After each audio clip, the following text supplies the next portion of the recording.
հետո մենք մյուս հարցը գնանք։ Շատ բարի։ Մեր խմբակցությունից այսօր եթե նկատեցիք Նարեկը Միրզոյան բացակայել, բայց ես ասեմ, որ Նարեկը 3 իրավական հարցերի մշտական հանձնաժողովի անդամ է։ Ժամը 12-ին ես իրենց զանգի ունեցել քննարկում ենք ունեցել, որովհետև բարբերաբար քննարկումներ են ունենում, թե որ հարցի հետ կապված խմբակցությունը ինչ որոշումներ ունի եւ այլն։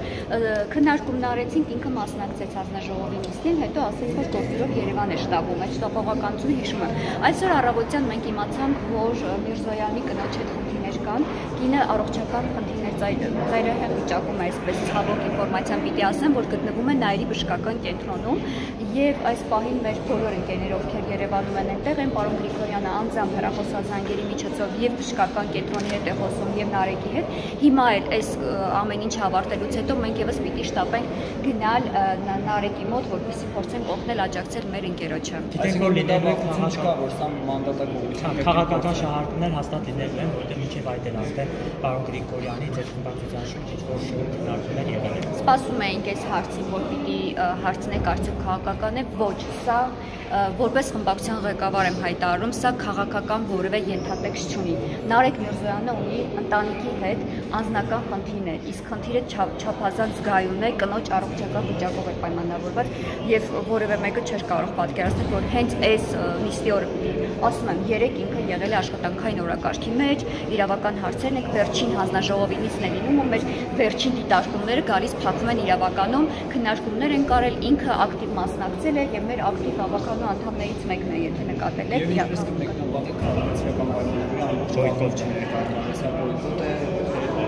Անկեղծ ասած, դա պիտի ճիշտ կլինի իրենց հարցնենք, թե իրենք քաղաքական բոյկոտ են, թե գուցե խնդիրներ են ունեցել, չեմ կարող այս հարցին պատասխանել։ Ամեն դեպքում այսպիսի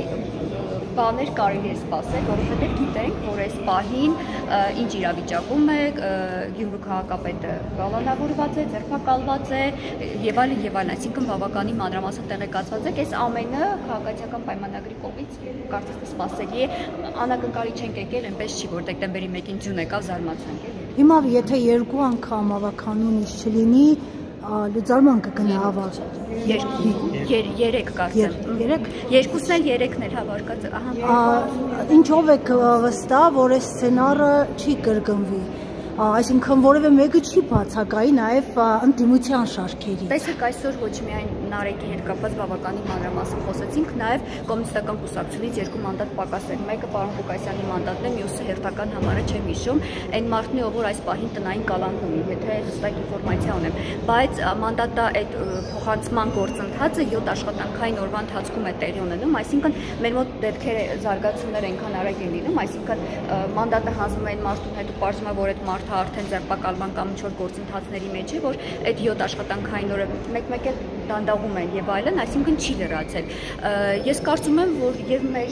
ամենասկզբի Կարեն Բադալյանի հետ կապված այդ դեպքը, որ մենք մատնանշեցինք ու ցույց տվեցինք, որ սա օրինակ պիտի լինի, որ մանդատների համար նաեւ մանդատների համար պիտի շատ լավ պայքարենք, այս 2 ամսվա ընթացքում կարծում եմ, որ